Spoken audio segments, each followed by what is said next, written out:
ये आकाशवाणी रायपुर है। प्रादेशिक समाचार बुलेटिन के साथ मैं निशा नैयर।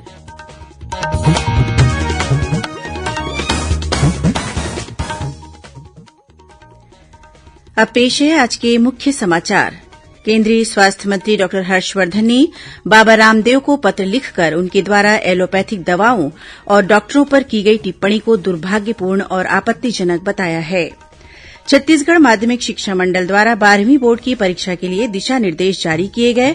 परीक्षार्थी अपने घर पर ही उत्तर पुस्तिका लिख सकेंगे। लॉकडाउन के दौरान युवक को पीटने का वीडियो वायरल होने के बाद मुख्यमंत्री ने सूरजपुर कलेक्टर रणवीर शर्मा को हटाया। गौरव कुमार सिंह होंगे जिले के नए कलेक्टर। और बीजापुर जिले के सिलगेर में गोलीबारी में हुई ग्रामीणों की मौत के मामले की दंडाधिकारी जांच की जाएगी।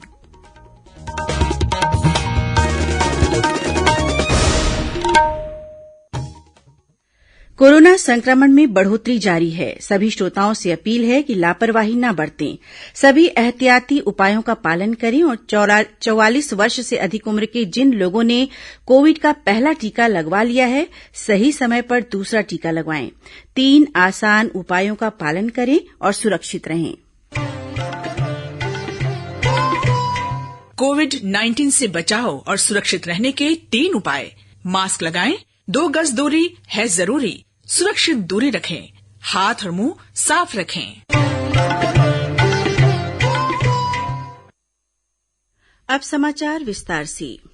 केंद्रीय स्वास्थ्य मंत्री डॉक्टर हर्षवर्धन ने बाबा रामदेव को पत्र लिखकर उनके द्वारा एलोपैथिक दवाओं और डॉक्टरों पर की गई टिप्पणी को दुर्भाग्यपूर्ण और आपत्तिजनक बताया है। अपने पत्र में डॉक्टर हर्षवर्धन ने कहा है कि जिस समय डॉक्टर और स्वास्थ्यकर्मी दिन रात कोरोना के खिलाफ युद्ध लड़ रहे हैं, ऐसे में एलोपैथिक चिकित्सा को तमाशा या बेकार बताना कोरोना योद्धाओं का निरादर करने के समान है। उन्होंने कहा कि बाबा रामदेव का यह बयान डॉक्टरों के मनोबल को तोड़ने और कोरोना महामारी के खिलाफ हमारी लड़ाई को कमजोर करने वाला साबित हो सकता है। केंद्रीय मंत्री ने बाबा रामदेव से अपने वक्तव्य को पूरी तरह से वापस लेने की अपील की है। छत्तीसगढ़ माध्यमिक शिक्षा मंडल ने 12वीं कक्षा की बोर्ड परीक्षाओं के लिए समय सारिणी और दिशा निर्देश जारी किए हैं। कोविड की स्थिति को देखते हुए परीक्षाओं को ऑफलाइन कराने का निर्णय लिया गया है। पेश है एक रिपोर्ट।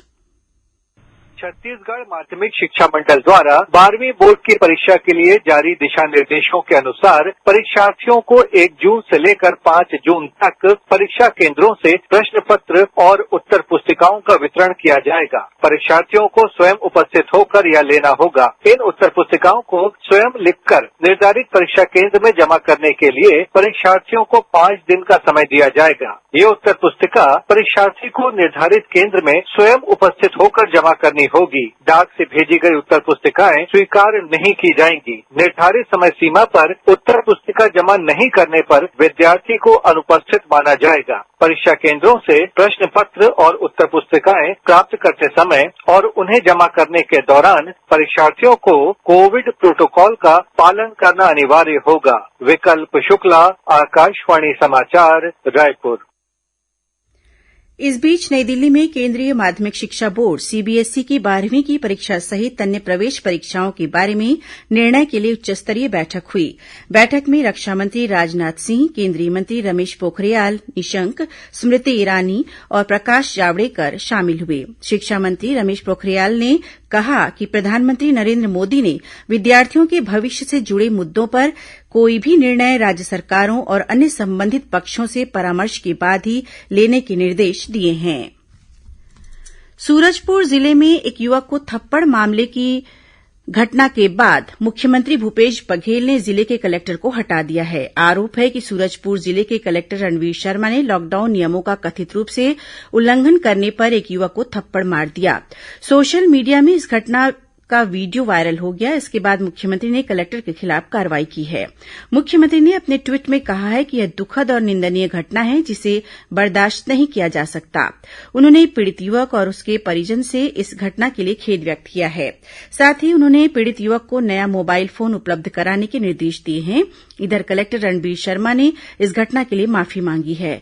राज्य सरकार ने जिला पंचायत रायपुर के मुख्य कार्यपालन अधिकारी गौरव कुमार सिंह को सूरजपुर जिले के नए कलेक्टर के रूप में पदस्थ किया है। वहीं आईईएस अधिकारी रणवीर शर्मा को मंत्रालय में संयुक्त सचिव के पद पर पदस्थ किया गया है। छत्तीसगढ़ में कोविड टीकाकरण अभियान जोर शोर से चल रहा है। सीजी टीका वेब पोर्टल के माध्यम से अब तक 35,35,000 से अधिक नागरिकों ने अपना पंजीयन कराया है। आज 2,72,000 से अधिक लोगों ने अपना पंजीयन कराया। इसमें से 17,000 से अधिक लोगों का टीकाकरण शेड्यूल किया गया था, जिनमें से 14,000 से अधिक लोगों को आज टीके लगाए गए। वहीं टीकाकरण के लिए लोगों को जागरूक भी किया जा रहा है। राजनांदगांव जिले के अंबागढ़ चौकी में संसदीय सचिव इंद्रशाह मंडावी ने कोरोना संक्रमित मरीजों को दवा किट बांटी और टीका लगवाने के लिए प्रेरित किया। उन्होंने ग्रामीणों से अपील की है कि वे संक्रमण से निपटने के लिए वैक्सीन जरूर लगवाएं। इस बीच रायपुर स्थित राजभवन में कोविड वैक्सीनेशन शिविर का आयोजन किया गया। इस शिविर में राजभवन के अधिकारी, कर्मचारी और उनके परिजन शामिल हुए। इस मौके पर राज्यपाल अनुसुईया उइके ने कहा कि कोरोना से बचाव के लिए वैक्सीन लगाना बहुत जरूरी है। प्रदेश में इन दिनों कोरोना संक्रमण के मामलों में लगातार गिरावट दर्ज की जा रही है। कल कोरोना संक्रमण के 4,328 नए मामले सामने आए। वर्तमान में 70,000 से ज्यादा मरीजों का इलाज विभिन्न अस्पतालों या होम आइसोलेशन में चल रहा है। वहीं प्रदेश में कल कोरोना संक्रमण से 103 लोगों की मौत हुई है। इस बीच कोरोना संक्रमण से निपटने के लिए विभिन्न अस्पतालों में चिकित्सकीय उपकरणों की उपलब्धता सुनिश्चित की जा रही है। इसी कड़ी में कोंडागांव विधायक मोहन मरकाम ने जिला अस्पताल के लिए 2 करोड़ 45 लाख रुपए के चिकित्सा उपकरणों की स्वीकृति दी है।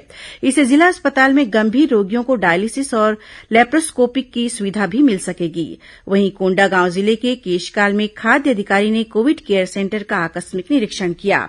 इस दौरान उन्होंने खाने की गुणवत्ता और स्वच्छता बनाए रखने के निर्देश दिए। उन्होंने इस केंद्र में किसी भी तरह की समस्या की जानकारी लेने और उसका समाधान करने के लिए मरीजों और स्टाफ के लोगों को फीडबैक फॉर्म भी दिया।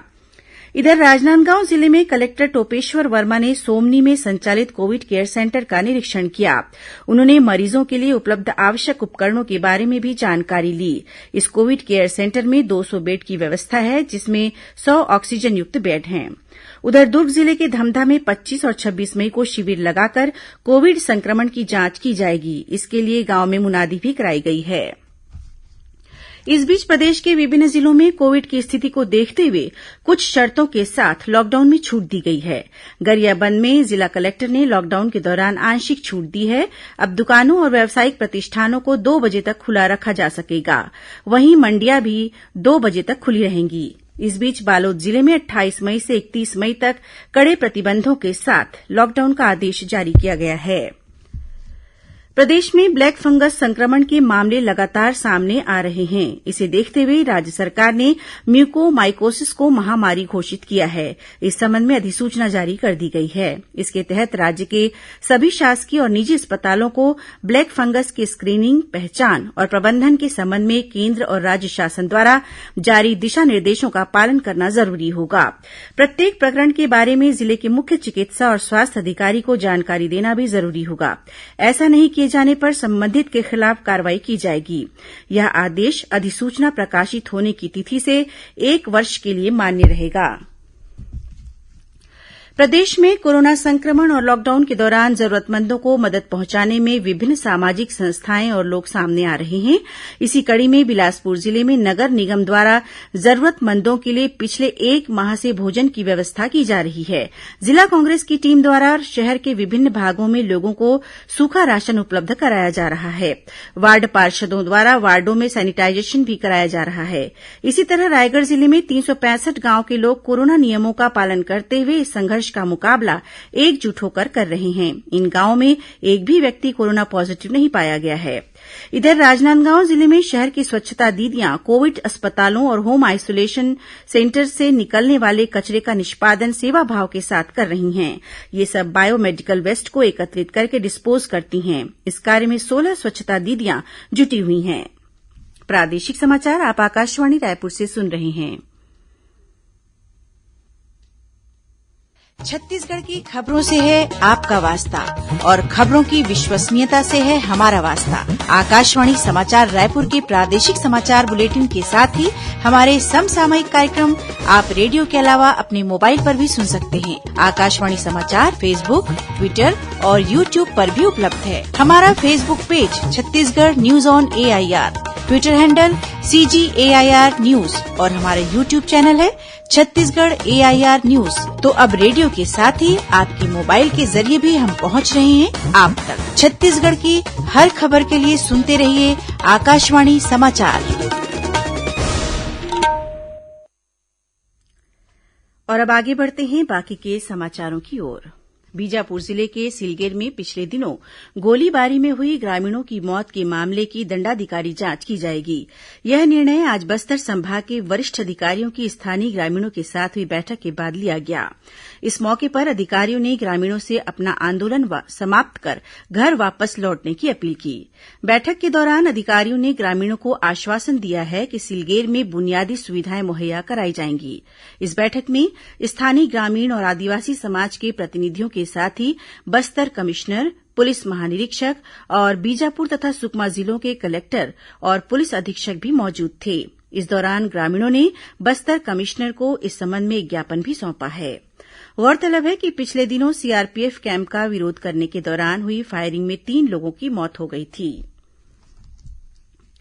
मुख्यमंत्री भूपेश बघेल ने आज वीडियो कॉन्फ्रेंसिंग के जरिए स्वामी आत्मानंद मेधावी छात्र प्रोत्साहन योजना के तहत 159 प्रतिभाशाली विद्यार्थियों को मेडल और प्रशस्ति पत्र देकर सम्मानित किया।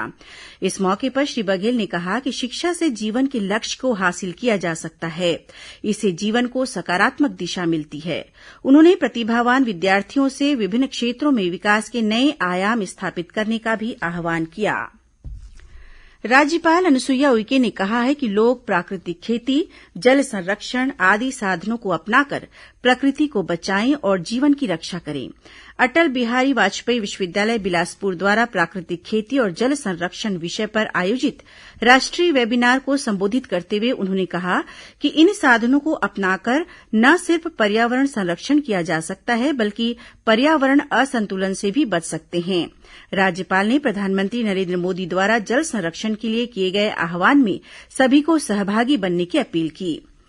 कार्यक्रम को संबोधित करते हुए गुजरात के राज्यपाल आचार्य देवव्रत ने कहा कि हम प्राकृतिक खेती को अपनाएं तो बाढ़ की समस्या नहीं होगी और जल की आपूर्ति भी बनी रहेगी। साथ ही जमीन भी उर्वरा बनी रहेगी। इससे प्राप्त उत्पादों से कोरोना जैसी बीमारी से लड़ने के लिए प्रतिरोधी क्षमता में वृद्धि होगी। इसके अलावा राज्यपाल Anusuiya Uikey north America Chhattisgarh association नाचा द्वारा आयोजित वर्चुअल कार्यक्रम में भी शामिल हुईं। इस दौरान उन्होंने ब्लड फॉर अस पोर्टल का भी शुभारंभ किया। राज्यपाल ने इस पोर्टल की सराहना करते हुए कहा कि ऐसे कार्यक्रमों को आयोजित कर विदेशों में निवासरत राज्य के लोगों ने छत्तीसगढ़िया सबले बढ़िया नारे को सिद्ध किया है। राज्यपाल ने सुझाव दिया कि प्रतिरोधी क्षमता बढ़ाने के तरीकों की जानकारी को भी इस पोर्टल में शामिल किया जाए। गौरतलब है कि ब्लड फॉर अस पोर्टल के जरिए विदेश में बसे छत्तीसगढ़ के लोगों ने बीमार, दुर्घटना में घायल और अन्य लोगों को जरूरत पड़ने पर रक्त की सहायता देने का कार्य शुरू किया है। प्रदेश के पंचायत और ग्रामीण विकास मंत्री टीएस सिंहदेव आज रात 7:30 बजे आकाशवाणी रायपुर से प्रसारित विशेष कार्यक्रम हमर ग्राम सभा में राज्य शासन की नीतियों, योजनाओं और कार्यक्रमों के बारे में जानकारी देंगे। इस कार्यक्रम को मीडियम वेव 981 किलोहर्ट्ज पर सुना जा सकता है। इस कार्यक्रम को प्रदेश स्थित आकाशवाणी के सभी केन्द्र एक साथ रिले करेंगे। अब पेश है मौसम का हाल। प्रदेश में आगामी 24 घंटों के दौरान 1-2 स्थानों पर हल्की वर्षा होने की संभावना है। वहीं कुछ एक स्थानों पर गरज चमक के साथ आकाशीय बिजली भी गिर सकती है। मौसम विभाग के मुताबिक उत्तर पश्चिम से निम्न स्तर पर आ रही हवाओं की नमी के कारण बादल छाए रहेंगे। इस दौरान अधिकतम तापमान में विशेष परिवर्तन नहीं होगा। अब कुछ समाचार संक्षेप में। महासमुंद जिले के बसना में पुलिस ने 3 नग काला हीरा और 3 नग हीरा रत्न के साथ 4 लोगों को गिरफ्तार किया है। जब्त हीरे की कीमत 5 लाख रूपये बताई गई है। दक्षिण पूर्व मध्य रेलवे द्वारा रायपुर रेल मंडल से गुजरने वाली 8 ट्रेनों को यास चक्रवात के कारण रद्द कर दिया गया है और बीजापुर जिले के चेरपाल के पास माओवादियों ने 4 पहिया एक वाहन को आग के हवाले कर दिया। अंत में मुख्य समाचार एक बार फिर। केंद्रीय स्वास्थ्य मंत्री डॉक्टर हर्षवर्धन ने बाबा रामदेव को पत्र लिखकर उनके द्वारा एलोपैथिक दवाओं और डॉक्टरों पर की गई टिप्पणी को दुर्भाग्यपूर्ण और आपत्तिजनक बताया है। छत्तीसगढ़ माध्यमिक शिक्षा मंडल द्वारा 12वीं बोर्ड की परीक्षा के लिए दिशा निर्देश जारी किए गए। परीक्षार्थी अपने घर पर ही उत्तर पुस्तिका लिख सकेंगे। लॉकडाउन के दौरान युवक को पीटने का वीडियो वायरल होने के बाद मुख्यमंत्री ने सूरजपुर कलेक्टर रणवीर शर्मा को हटाया। गौरव कुमार सिंह होंगे जिले के नए कलेक्टर। और बीजापुर जिले के सिलगेर में गोलीबारी में हुई ग्रामीणों की मौत के मामले की दंडाधिकारी जांच की जाएगी। इसी के साथ प्रादेशिक समाचार बुलेटिन समाप्त हुआ। नमस्कार।